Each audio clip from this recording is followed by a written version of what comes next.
Editing a PDF in Canva is absolutely easy. All you have to do is click on create a design, then import your resume. So go to the location where your PDF is and then simply upload them directly to Canva. And after that, you will find a new project right over here.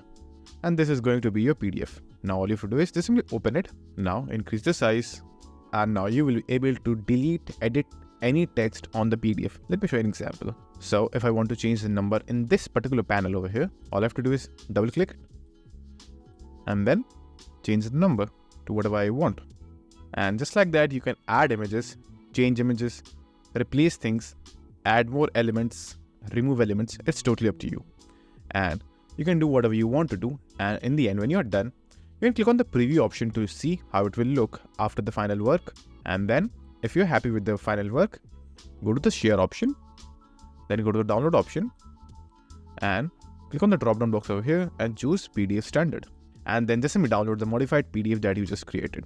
And as you can see, the downloading process have begun, and just like that, your new PDF is downloaded. So that's it. And if you would like to get subscription for Canva, you can get the link in the description box below. And if this video was helpful, please consider subscribing and liking the video.